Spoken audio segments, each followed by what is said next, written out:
I want to welcome you back to the Healthy Returns podcast. My name is Sharon Polsky and I am your host. The Healthy Returns podcast is brought to you by Evolt, the BIA scanner company based in Australia. And today we are talking to Dr. Spiewak, and she is from Tampa, Florida, and has an amazing wellness practice. And she actively uses her Evolt on a regular basis. And so we are going to talk to her, and she's going to tell us all about how she uses her Evolt 360 in clinical practice. So welcome to the Healthy Returns podcast, which is all about better health and better business. So I am going to welcome to the show, Dr. Spiewak. Thank you so much for joining us. Thank you for having me. It's a pleasure to be here. Amazing. So tell us a little bit about who you are and what your background is. So I am a dual board certified internist and pediatrician. I went to med school at the University of South Florida. I'm a Tampa girl. I've been here since high school. So I'm really in this community. So I did med school here, and then I stayed and did my residency here. And then I was actually a teaching academic doctor for 5 years after I finished my training at USF. And I was, at the med school doing medical student lectures and in a busy clinic with my posse of residents and students behind me. And then after a while, that the traditional system in academics can get tiring, and there's a lot of burnout. I think the traditional system in academics and just medicine gets tiring across the board. Yeah, they started like, oh, you got to see more patients. What's your RVUs? And it was getting away from like the love of teaching and taking care of people, and it started to feel a little bit more bottom line driven. So I had a good friend I had worked with previously who was in the middle of building this just absolutely beautiful wellness center where she already had a really booming aesthetics practice, and she focused heavily on lasers. But she really loved primary care, and she wanted to bring Tampa Bay a very like high-end concierge primary care practice. But she wanted somebody who had a lot of like legitimate academic background to it, because this space can sometimes get a little funky. Oh, and it is super funky. Like I go to the A4M conventions. I'm like, you're a doctor? I'm like, so you really do have to find a way to marry functional medicine with traditional medicine. Yeah. So it's palatable for people, and that they'll actually follow what you're telling them. Because if it gets too woo and out there, people are like, I don't know about this stuff. Exactly. And you got to be able to distill it down and being open to entertaining the idea of new things and having a good filter for like, is this what's good for our patient population? Or is this something we should say no to? So you have to also have like a strong backbone and being willing to say no. And just because a patient asks you to do it doesn't necessarily mean it's good for the patient or good for your community. And so you have to be able to filter that. Or is that something I should be doing? Can I find you someone else who can do it? So it just really, the timing worked out really well. She needed a medical director here to kind of help build up our concierge primary care clinic. So I came over and started building that up. We have a fantastic nurse practitioner who works with me that I've known for a decade, and she's really passionate about women's health. Her name's Diana. So you have 3 women running a clinic. Yeah, well, we actually have women that are super passionate about women's health. So that's fun. Like the trifecta. It's all ladies here. In all medicine, because that's what we're as consumers or patients, we are so desperate for exactly what you're offering. Yeah. And that's what we're really trying to give people. We're a very like female forward practice. I kind of laugh. Like I love doing men's health too, but just women will bring their husbands all day long. So it's not like we start as a women's health clinic and then you end up they all bring their husbands. So yeah. So we were able to kind of build just like good primary care. If you wake up and you think you have a sinus infection, you can come in and I've got all of your like urgent care stuff. I can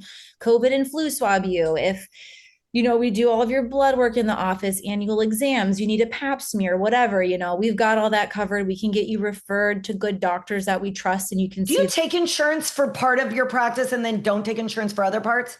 So 100% concierge. So it's all cash pay. We do take the insurance information and use it for labs and Yeah, I was imaging. going to say for their Things blood like work, that. their lab work, things like that. Yeah. Exactly, exactly. But nothing in the office. It's all just, it's a membership-based practice. You pay your month. That's how my doctor is now. Yeah. I've gotten to the point where traditional medicine wasn't serving me. I had doctors tell me, "Well, you should feel lucky that you only gained 8 pounds during menopause. Oh, you should feel lucky that you have minor bladder pain." I'm like, I shouldn't have any bladder pain. It was just so I got to the point where I sought out functional medicine in order to help. And like you said, at some point it actually isn't that cost prohibitive because I was never ever meeting my deductibles anyway on my insurance plans. Exactly. And you're not seeing your doctor either, maybe once Correct. a year. I mean, in my academic practice, it was a routine to see me as an established patient 4 to 6 months. A new patient visit was a year out. I had 2,000 patients on my panel, and here it's 300. So it's great. I know everybody who comes through the door here. I know their name. I know their family. You know their names, you know their kids, you know their husband's names, you know their mother's names. Their vacation It's amazing. to Iceland last week, or everything. So it's really great. And so a part of that, the first thing I did when I got over and started building up this practice is, like, obviously medical weight loss is a big part of this space. And and really, to be honest with you, more than 48% of the population is obese. Yeah. So we know that 48% of the population coming in to see you is going to need help at some point with medical weight loss. Really quickly too, it's Inertia is the name of your practice. Yep. Inertia in Tampa. Yep. And so just in case, like, people will be like, oh, I want to go there. So Inertia in Tampa. Medical weight loss has become so important for reducing the risk of heart disease, reducing the risk of fatty liver disease, reducing the risk of cancer, dementia, type 2 diabetes. So you're really at the forefront right now of preventative medicine. So when we tackle weight loss, we are also tackling preventative medicine. So it's so great that you're so passionate about that piece of it. So you started the weight loss practice when you came there. And for us, really, the weight loss is just a part of concierge primary care. It's not like a special add-on or anything like that. I don't ever want to make money off of medications. So we transfer just whatever the cost of the drug is that's not covered by insurance. That's what the patient pays. I don't sell things in the office. It's literally just, I want you to be healthy. And so the first thing I said to the owner, my partner, Allie, I was like, we have to have some kind of a body composition machine, because you just can't do any good weight loss without a machine to give you that data that you need.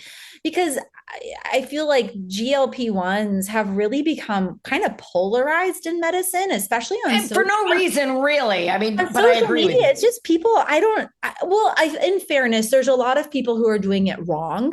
And I say it all the time. They are part of the problem. Doing it wrong. And the doctors are at fault. They're literally just prescribing with no guidance at all. No follow-up. And in this space, it's really like the Wild West. So it's like, no, we're going to do this really well, really gradually. We're going to partner with nutrition people, personal trainers, having people come in weekly, monthly, whatever we determine. We're very into personalized medicine for people, and we're going to do this well. So then I waded through all of the different options for body comp machines. And after probably a month of doing research, I settled on the Evolt. Amazing. So every patient comes in and you put them on your Evolt scanner and get a baseline scan on them. So this is even before they started their GLP. I mean, they may have already been on a GLP-1 prior to coming to you, but everybody baselines. We use it basically as the weight, because there's no real reason to not do it as a scale. It takes like 60 seconds longer than the weight function. So even if I have somebody who's at a good weight, I still use the body composition. And then I look at it and I talk about maybe we have some goals of putting on some muscle or something. I'm obviously not seeing them once a month when I'm trying to help them build muscle, but every few months we'll do that. So yeah, we use it for everybody. And it's very interesting that you say that, because I actually scan quite a lot of patients that are small to my eyes. If I were to look at them, they're small to my eyes. And I put them on that scanner and they actually have a lot of visceral body fat. Yeah. They don't carry sub-Q, and they might be smaller in stature, but they carry a lot of visceral. And so that brings us back to, is BMI the best indicator of health? No. It's garbage. Yeah. So we got to stop weighing people and we've got to start body scanning people so we know exactly what it looks like on the inside. Exactly. Yeah. I have a handful of folks where we've had that kind of eye-opening talk and about like, what's that, And so then we're working on that. And a lot of those folks, I don't use a GLP-1 necessarily on that. We just kind of set some nutrition, some simple nutrition and exercise goals and just monitor them and make sure it trends down nicely. And what's really nice about the Evolt for that, especially that population where you really don't need a GLP-1, it gives you your BMR and your TEE, which calculates your calories. So now, very simply, somebody does a scan and they know right away, this is the amount of calories they should be eating. Yeah, these are my goals. I will tell you, I hear it all the time. People will say, I can't eat 1,600 calories, I'm going to gain weight. I have to explain to them BMR and TEE and how they won't gain weight if they are being cognizant of BMR and TEE, but people don't know that. So it's so great that Evolt gives you your BMR, your TEE, your calories, and your macros, so you can kind of loop that all together for them. Yep. You can have that all there. And it's just so easy. It's on an app for them. So even if so sometimes we'll have like an hour-long appointment and we go over a lot of stuff. Like maybe they have some family history of cancer. And so we kind of get a little distracted with some more in-depth cancer screening. And then there's a lot in an hour-long visit here. So then they can take their scan home. I often print it off for them too. And they can really— I print every single patient one so they can take it home and they can read the back. I find that to be really important. Yeah. And then, they bring it to their personal trainers. I think probably the population, the way that I have found the most success with the Evolt is when I have people on weight loss. And for me, when they're on GLP-1s, it's a non-negotiable. You have to be doing strength training. If they're not doing consistent strength training, then I will not continue prescribing it for them, because it's math. You lose weight, you lose a little bit of muscle tissue with it. It's just going to happen. Basic math. That's why bodybuilders in the off season put on a tremendous amount of muscle, because they know they're going to lose it when they start their cut. You will lose muscle when you are losing any kind of caloric restriction, and all GLP-1s do is make it easier for you to calorie restrict yourself. That's why you lose muscle. It is not the drug itself. I think, or people are just on too high doses and they just turn off their appetite totally. So I mostly do microdosing of them, mostly tirzepatide. But so that it just helps them. It makes it a little easier for them, but it doesn't do the job for them. They still have to eat healthy, meal prep, exercise. So for me, weightlifting is a non-negotiable. And at some point around like the 4, 5, 6 month mark, they always plateau a little in their weight loss, and they'll come in and they don't hit their weight loss goal. And they're like, oh, I only lost, a pound this month, or they stayed the same. And it's so fun to pull up their Evolt charts and show them how they gained muscle and lost subcutaneous, but visceral fat. And they see that neon blue chart just tanking. And I can be like, no, you're actually doing really important things for your health. Like wait. I think this is so important. This is like one of the most important things. That's why I was smiling.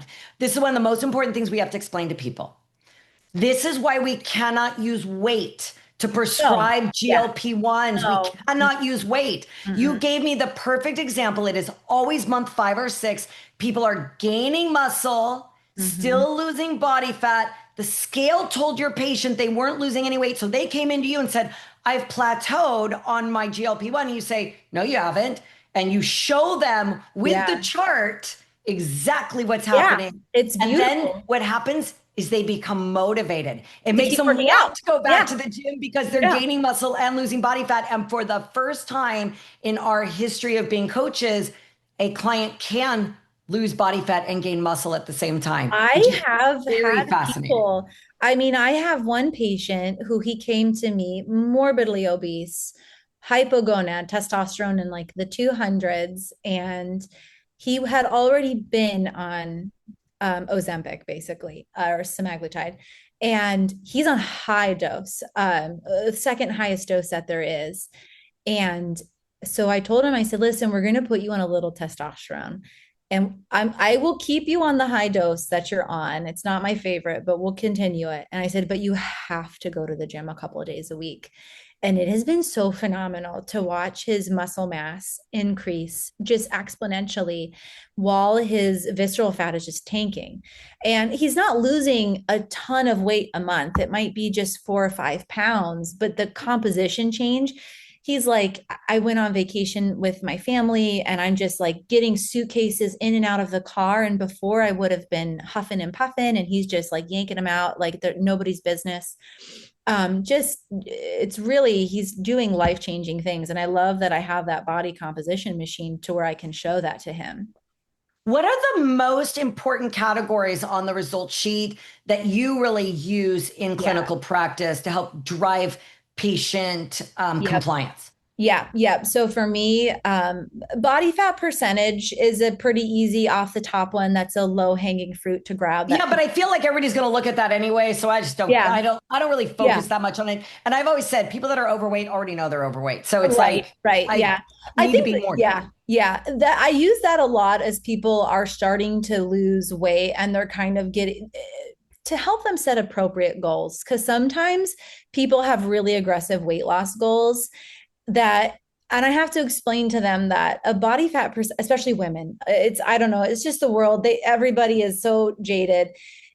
I have to tell them like a 30% body fat for a woman is actually technically normal. So the weight that you're aiming for is actually really lean for you at the phase of life you're in. So and what's really cool about the Evolt is it gives you those optimal ranges based on World Health Organization, not American standards, based on World Health Organization standards for optimal health. And they give you demographic specific brackets right there. So you can explain to the patient, look, this is optimal for your demographic. So you're actually within this optimal range. Now we can bring it down and I'm going to help you with that. But just know that you're doing really well on your own.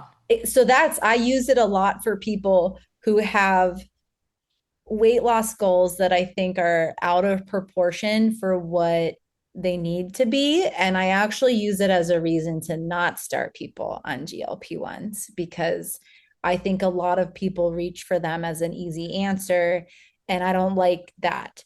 So, well, I mean, they're reaching for them as an easy answer because they watched every Real Housewife on every single TV show lose massive amounts of weight in a short amount of time right before their eyes. So they knew that they worked. It's going to work. They also know that none of these housewives 3 years later are in the hospital with any type of negative side effects. Exactly. So it's very... I do think 20 or 30 years in the future, though, the people that abuse them, I think we're going to see an epidemic of osteoporosis on our hands. Correct, because we didn't explain to people that they needed to eat correctly. I always call this my GLP-1 stack.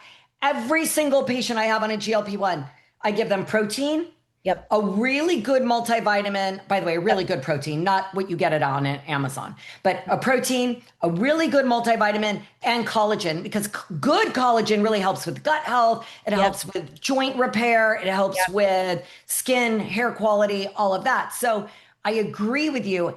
And they do resistance training. And I always tell them, I don't care if you watch a YouTube channel with 5-pound weights. You're not going to get hurt with 5-pound weights with a YouTube channel. Or we have a friend of mine named Pete McCall that was actually on this podcast. And he has this great hack where he has his moms get one of their kids' backpacks and put books in it and go for walks. And then like rucking. Every week put another book in the backpack.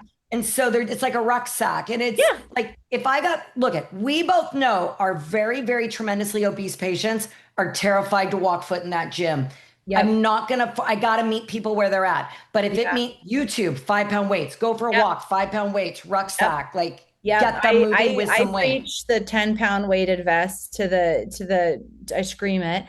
The other thing I add to that is creatine. I have everybody do creatine when they're working on I do too. My only issue with creatine is they cannot get it from Amazon. They've got to yeah. get nutraceutical grade creatine, because one of the issues with cheap creatine or denatured creatine, because it's been in a 110-degree warehouse in Amazon, Yeah. is that, and most um, uh, health club grade creatine is going to cause water retention because it's cheap and it's poor Yeah. quality. So Yeah. they have to use nutraceutical quality Good stuff. creatine. I do agree with that Yeah, 100%. for sure. Um, so yeah, what were we talking about before? Where was I before then? We were just talking about how you are going to make sure that you, when you look at the total body fat Oh yeah, percentage. so body fat percentage, but then like visceral fat, subcutaneous fat, I look at those. I look at lean body mass, skeletal muscle mass. The mineral density is like a surrogate for bone density. Those are probably Yeah, the ones I use the most, and coincidentally, they're the ones that the app graphs for me. So I like exactly. those because then you get that really nice visual feedback of those. Well, and then you have the patient that says, yeah, but why is my bio age like, I'm 50? Why does my bio age say I'm 65? They Yeah. do that work for me, because that bio age number is right there and they hate it. Yeah. But they love it when it starts coming down and then their Yeah. actual age is 50 and their bio age is 45. And so Yep. bio age is one that we always end up falling onto, because It the does end patient. up being a conversation. And I'm always like, just tackle your visceral fat first. Just start with the visceral fat, and your bio age is going to come down on the score. And that's our goal, anyways. So let's just focus on that. Visceral fat percentage is the holy grail of everything. It is your prevention of heart disease, fatty liver disease, type 2 diabetes, cancer, dementia. So if we just focus on one, well, it's 3 categories on our result sheets, but if we just focus on visceral body fat, you will get people You're that not are gonna you're not gonna exponentially miss anything. healthier quickly. Yep. Yeah. And to your point, if you focus on visceral fat, you're going to still catch all of the people who are skinny but have a high visceral fat. So you're not going to miss the skinny fat people. Correct. And that brings me to like the skinny fat issue. So you have these clients, they come in and it's very hard to put somebody who's skinny fat on a GLP-1 because they don't have optimal muscle mass. Now, if I have somebody who's clinically obese, they've been carrying around a lot of weight, they tend to have high skeletal muscle mass. Yeah. So our goal is just that they never drop below optimal, right? Yeah, so exactly. so I'm always going to look at skeletal muscle mass. But we get these skinny fat people that come in that really need to lose body fat and gain muscle. And it's very hard to put them on GLP-1 because they don't have enough muscle to support the weight loss of a GLP-1. They're on a GLP-1. How do you tackle that? So those, I don't put them on GLP-1s. I would just have them come into the office monthly and hook them up with a good personal trainer and just work. I'm usually people like that have diets that you can still work on, like the one they go to Starbucks and they have a Frappuccino every day. It's like that, or they're like yeah, big, but I'm so small I can get away with it, but you can't. You can't. Or they're like big Diet Coke people, and and you've like, what are you having with the Diet Coke? So usually with those people, there's really easy low-hanging fruit that you can fix in the diet, and then just get them to do like literally any exercise that they'll do like 2 or 3 times a week. And they're fine. They're golden. They don't really need. Do you use any like ipamorelin, cimarelin, any type of peptides with that population? I don't think I have yet, but there's no reason I wouldn't use sermorelin with them. I love sermorelin. It's one of my favorite peptides. I especially love using it in men when we're not ready for testosterone yet, or if we're trying to preserve fertility. I have a compounded med that has enclomiphene in it, and then they do sermorelin together. And I love that in men who are like in their 30s or 40s and really want to optimize, but I'm just not willing to risk their fertility at this point, unless they're definitely done with kids for sure. So I use we definitely see in the scans that their muscle mass, lean muscle Oh, mass comes up very on oh, Cimarellan very well and very it quickly. if they're lifting, if you're I not like mean, lifting, look at people say to me all the time, doesn't BPC 157 make you gain muscle? Not if you're not lifting. And like, nothing's you gonna gotta do do it. anything unless you resistance train. Yeah, I mean, I have seen for people who put in the work, I have seen Sturmerelin do like fantastic things for their muscle mass. So I love that one. And I love that the way that I dose it, I don't have to cycle them on or off it. It's just a nice drug. And then I use a little enclomiphene. And then of course I use testosterone a lot too in the right people. And And in then women are you too. scanning? I know with your GLP-1 patients, you're scanning every 30, 60, 90 days. With your Cimarellan, your men, your testosterone patients, are you still looking at scanning every 30, 60, 90 days? Pretty much every 30 to 60 days. Really, whenever they're coming in for follow-up, we pretty much put everybody on the Evolt if they're coming Do you in. let people just come in and scan? Like they can just come in and scan without having a doctor's Yep. appointment? Yep, our patients can come in at any time and use it. I mean, honestly, it's such a benefit to the practice.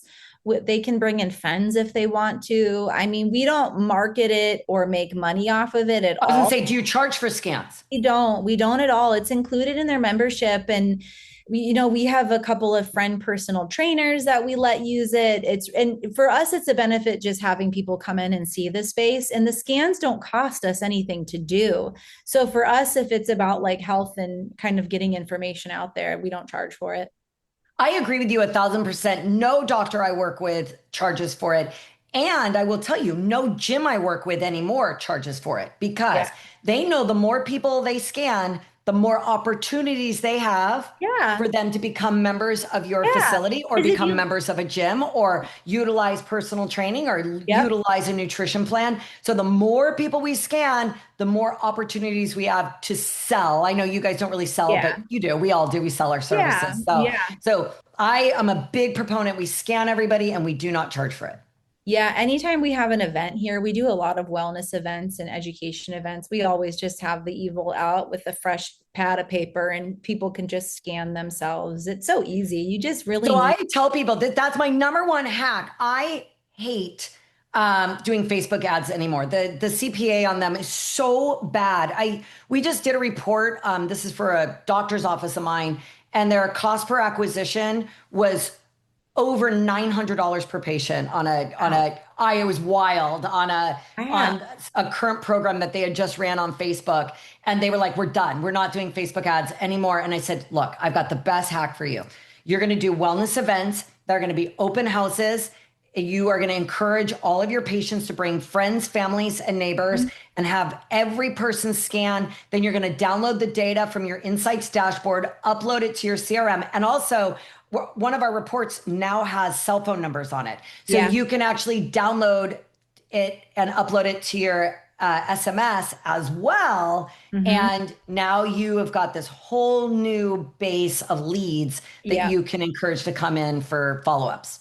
Yeah, exactly. I mean, we use it for everything. We do a lot of the thing with our wellness center that we're trying to build a community of people who are like invested in their health and interested and engaged in this sphere. So we do educational events too, where we bring in other interesting people in the community who we like what they're doing just so they can talk to our patients. I mean, we're getting ready to host a menopause event for my partner who just loves women's. I do too, but it's like her passion. Her thing, yeah.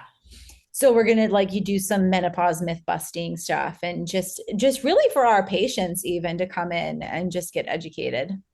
Which I think that's really hard. I actually was just talking to another medical clinic right before I spoke to you, and she said they're starting to see perimenopause in like women in their 30s now. Their blood work isn't coming back perimenopausal, but they've got every single symptom of perimenopause, and especially in their Hashimoto's and their fibromyalgia patients. Oh, for sure. We're really seeing very early menopause or perimenopausal symptoms in those. So we really need to educate women on perimenopause. And I love the fact that your partner does this because my generation, I'm 52 years old. My mother didn't talk about menopause. It was this they suffered silently, and they actually say this, like it's a badge of honor to suffer silently through menopause. Yep. But we didn't get any guidelines as women. So when we went into menopause, we didn't know what to do. And then the next generation didn't know what to do.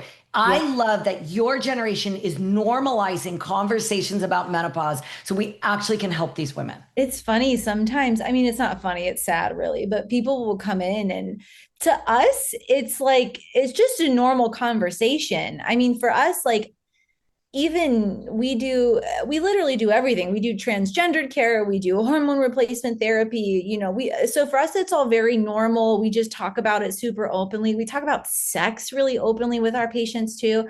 So a lot of times people get like emotional after they talk to us because they're like, no one's ever even had this conversation. Like no one's explained to me what PCOS is, and what's the By the truth. way, nobody even diagnoses it. Like these girls suffer from PCOS at the age of 12. We know Yeah. where now we look at the history, the obesity history. They probably had insulin resistant PCOS at 12 and 13 years old, and they're now in their 40s and they were never diagnosed. And they walk into somewhere like you and you're like, has anybody ever discussed PCOS with you or insulin resistance with you? And they look at you and they're like, they've been told their whole lives they've been fat shamed their whole lives into Yeah. exercise more and eat less is all they're told. And And then it's you're just like, but that's not going to help you because you have it's not PCOS. helpful. It's not helpful advice. And I mean, sometimes I get frustrated with the traditional healthcare system, but then I don't know. I know so many doctors who practice in it, and I was in it for so many years. You can't really blame them either because they're just being set up to fail.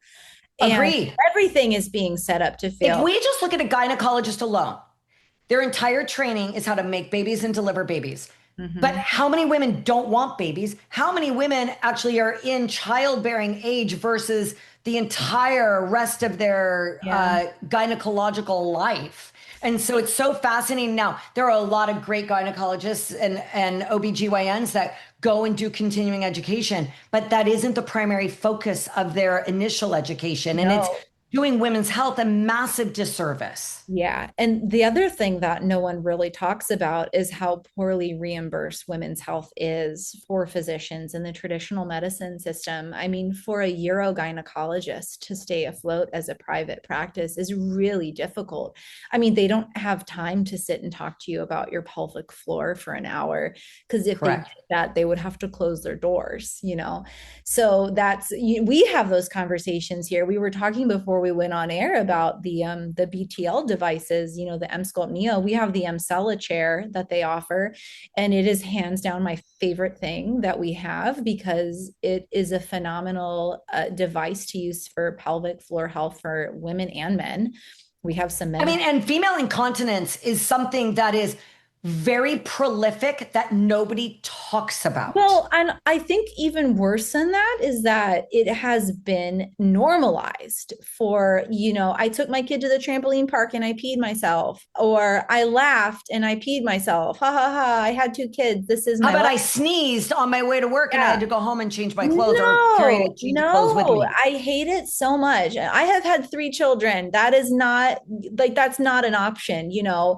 So there's things you can do. So we partner with some pelvic floor physical therapists and so we kind of have a mutual referral system with them, some really wonderful women.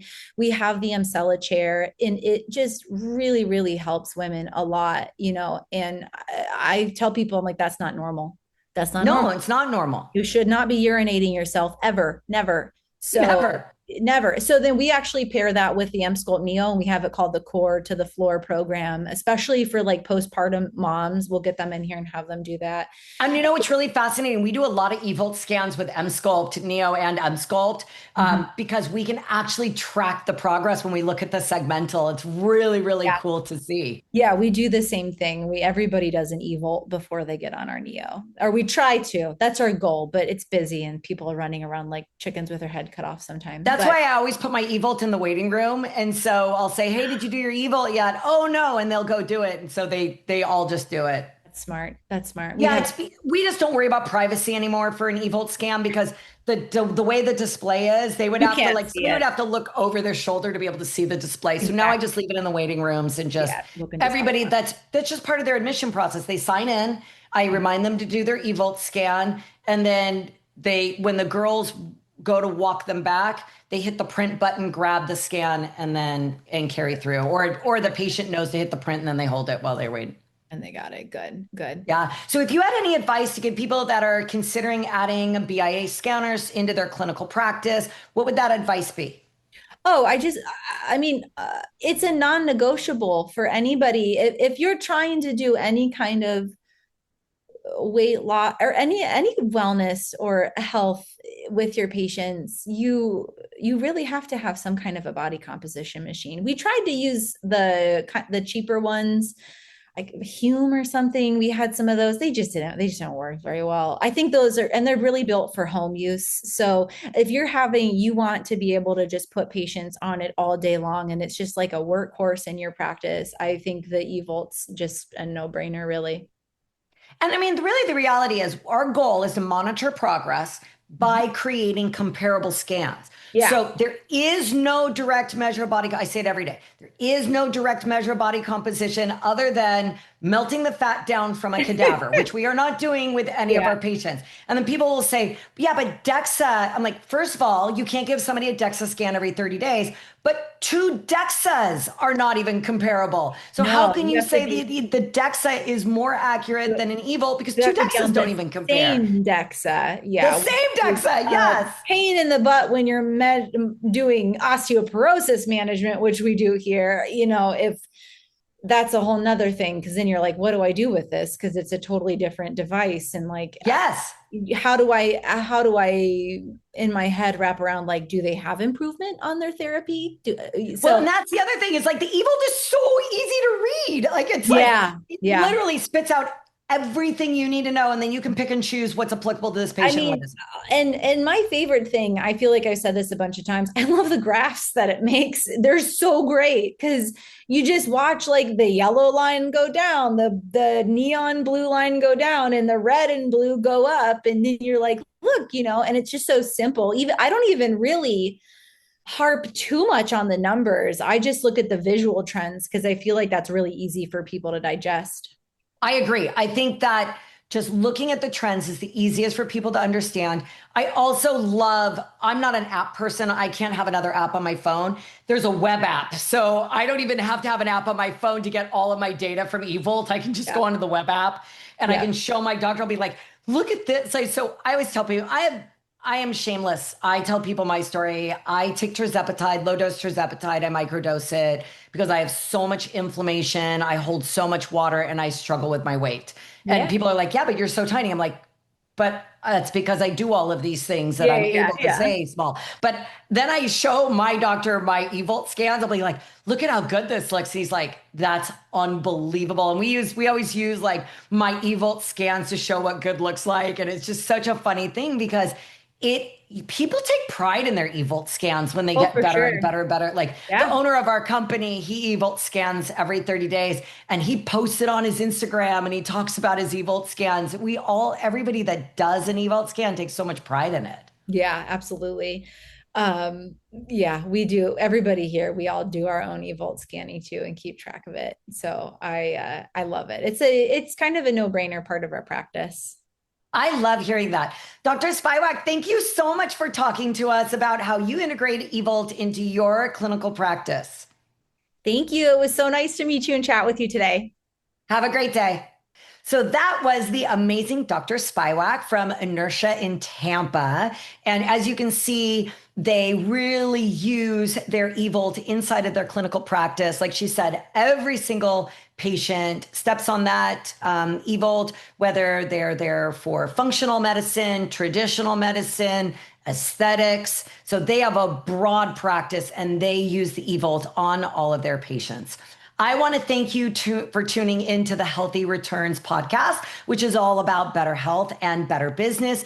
If you liked today's episode, please like and subscribe so you don't miss any of our future episodes. I'd love it if you'd share it with your friends and your families, and maybe some other people that have businesses similar to yours. And I want to thank you for tuning in. I am Sharon Polsky. Until next time, stay safe.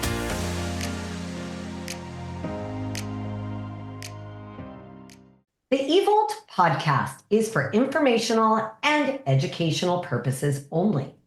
The content shared here represents the views and opinions of the host and guests and should not be considered medical, health, or professional advice. This podcast is not a substitute for individualized care from a qualified provider. Please consult with your provider before making decisions that may affect your health and wellness. Any statements about treatments, health protocols, or medications discussed are based on personal experience or professional expertise and may not be suitable for everyone. Always seek personalized advice from a licensed professional who understands your specific needs.